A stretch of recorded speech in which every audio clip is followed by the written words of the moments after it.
So, apparently, all those dinosaur bones, the millions of fossils, and the entire field of paleontology, all wrong. It's just a big, elaborate hoax cooked up to fool us. And if there's one thing the internet has taught me, whenever I say no one could be that stupid, it turns out they can. Special Officer Doofy reporting. Shut up and sit down, you big bald f***. Please subscribe. So I guess we'll just jump right into it. So this video has been sent to me by a couple of you over the last week or so, but I've got this horrible feeling I covered it years ago, but I can't find that video, so I'm gonna do it again to see if it's just as stupid today. This one is from a gentleman named Owen. Ooh, don't want to lend him any money then. And Owen writes, can you go more into, we had the concept of a dinosaur before the fossils were found. Where did the concept come from? And that's a great question. To which we already know we won't be getting a great answer, because the title of your video, Dinosaur Hoax Ask a Christian, has bias written all over it. And in case you hadn't already guessed, yes, she's a Young Earth Creationist. And it turns out I may not have already covered this video, although I know I have definitely seen it before, unless, of course, you can prove otherwise. Go back and check, maybe. I don't know. It's only 862 videos you'd have to watch, including this one. And it stems from the argument that the dinosaur bones that are found all over the place, they create dinosaurs. Wouldn't that be the other way around? Surely it's the dinosaurs that created the bones when they died and left them buried in the ground. So paleontologists aren't highly trained scientists then. They're just really enthusiastic Lego builders with a love for old rock. So what about when we find a human skeleton? Do you think the forensic scientists are creating a human or just, identifying the remains of one? And the dinosaur concept, the visual aspect of the dinosaur, how they were going to look, what they were going to be made out of, how tall they were going to be, how much they were going to weigh.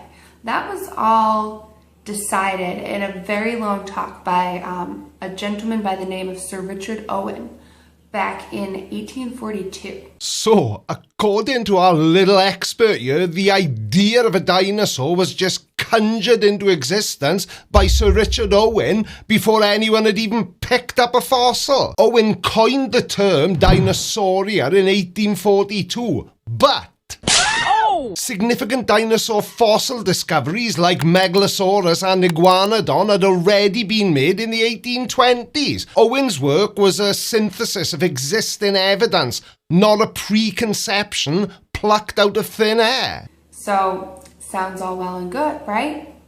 No, except in the first actual dinosaur bones and the first actual fossils weren't discovered until 1854 by Ferdinand van de Veer Hayden. Now, if I was being a dick, I'd probably say something like, yes, but the earliest documented discovery of a dinosaur fossil dates back to the 4th century BC in China. Yeah, they thought it was a dragon, but at the very least, it highlights that your information is off by a few thousand years. And obviously, with you being a Young Earth Creationist, we can't have that, can we? But I'm not going to do that. However, I am going to point out that in the early 1800s, a number of fossil discoveries were made in southern England, and we all know that you only picked Ferdinand van de Veer Hayden because he's American and because he fits into your creationist timeline. And he isn't a paleontologist, so there's that as well. So now you have a concept before you actually have any of the fossils to go along with it. So did the concept drive the fossils, or did the fossils drive the concept? The chicken or the egg, but with more rocks and a lot less logic. So do you think scientists were just sitting around in 1841, perhaps over a particularly strong cup of tea, and said, you know what? Let's invent a giant terrifying lizard bird thingy, and then we'll just find the evidence for it later on. The concept, as you call it, of dinosaurs came about because fossils were already being discovered and puzzling scientists. So I promise you, the fossils came first.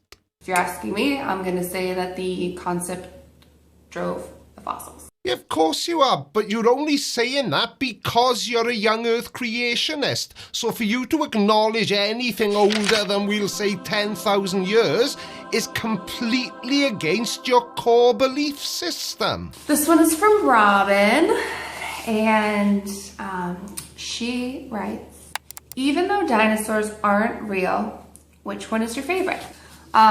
So my favorite is going to be the Brontosaurus. And the reason it is the Brontosaurus is because it's one of the more well-known dinosaurs. You can go to any little kid, any person, and say Brontosaurus, and they know what you're talking about, or they think they do. But it never existed. So I like to say that the Brontosaurus is my favorite because it's a little more fake than all the other ones. Yeah, the Brontosaurus is the poster child for never existed, isn't it? There's so much we know about the Brontosaurus. How can anyone think it's fake? Apart from Young Earth Creationists, obviously, they have to. But seriously, the Brontosaurus is fake. You want to try reading something other than the Bible?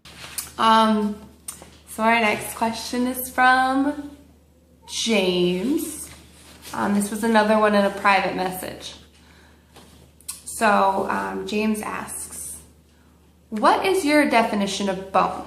If you saw one in the ground, what would say to you that this is a bone from a huge creature? Well, the look on her face tells me a hell of a lot about the answer, which she hasn't given yet. But the honest way to answer that question, if somebody asked me exactly that, I would say I wouldn't have the first idea. That's why we have people like paleontologists, because they do. So I'm assuming he means fossils? Not the same as bone. I'm sure that if an elephant dies, its bones are going to go in the ground. There's probably big bones in the ground that belong to larger animals. That happens. As far as this claim of a dinosaur bone being in the ground, first of all, the fossil isn't a bone anyway. What it is it's where bone used to be, but over the years it's been washed away and instead replaced with limestone and other natural stones that are found in the wild. How about new? Fossilization is the process by which organic remains are converted into a hardened rock-like state, preserving evidence of past life. And this typically occurs when an organism's remains are rapidly buried by sediment, protecting them from scavengers and decomposition. You know, all the bad stuff. And over long periods of time, the accumulating layers of sediment compress the remains, and minerals from groundwater, which seeps into the pores and cavities of the organism, gradually replacing the original organic material or fill in the spaces. And this mineralization process, which often involves silicates or carbonates, transforms the remains into a durable cast or mold of the original organism, creating a fossil that can last for millions of years. It's not what you said. So these fossils aren't actually bones anyway. They're just rocks that are placed inside of other rocks that are supposed to look like creatures. Very believable, right?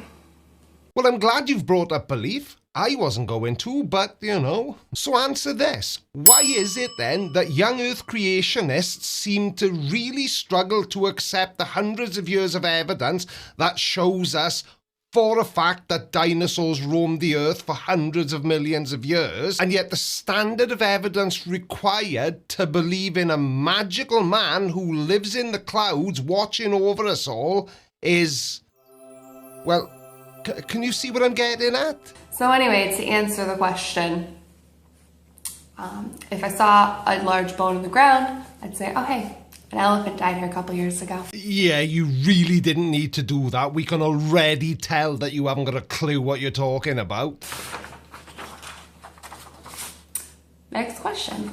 This one is from Amy, And Amy writes, when did you first start to question the existence of dinosaurs? Yeah, well, that's a perfectly legitimate question. And if I was gonna guess what the honest answer is, it would be at the exact same time she became a Young Earth Creationist. So I actually, when I was a young girl, I was at a character breakfast in our town. And there was Mickey Mouse and there was Daffy Duck and I don't know, all these other characters.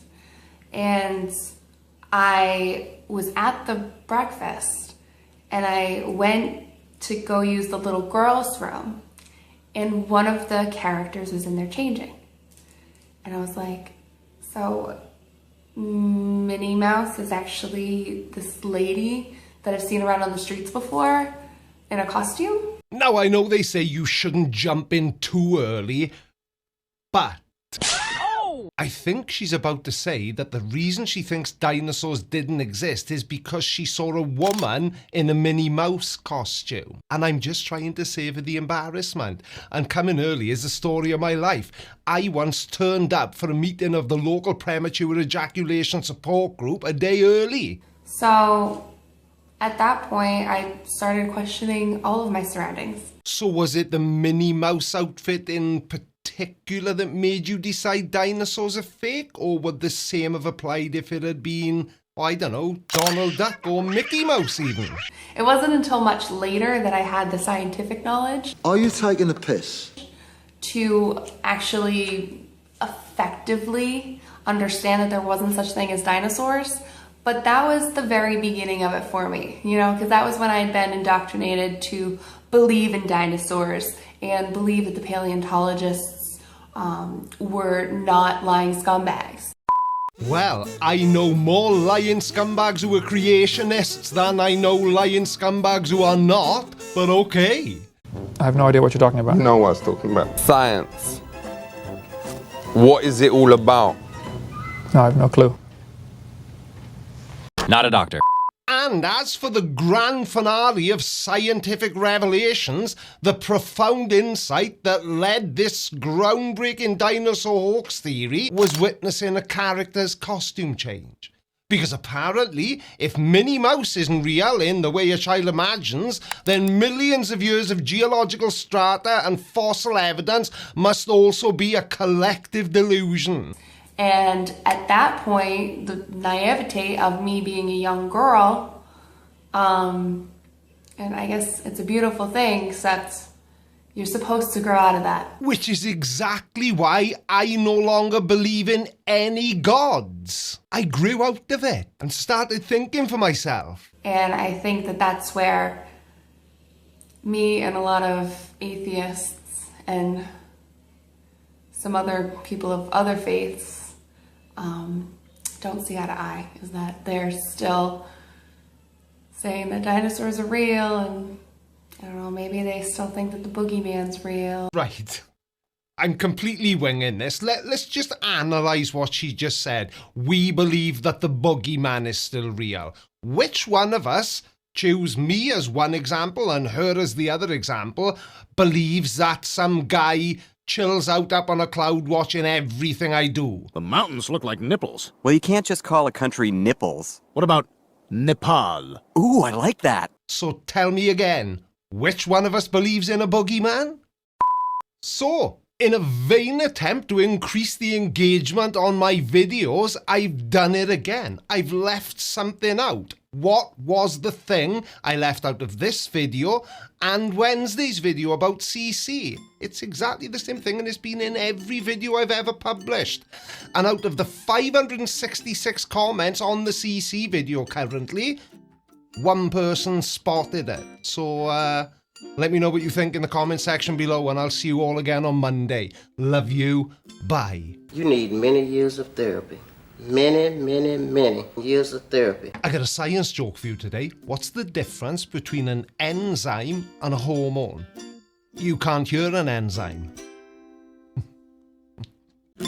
I don't think so. No, no, no, no. I don't think so.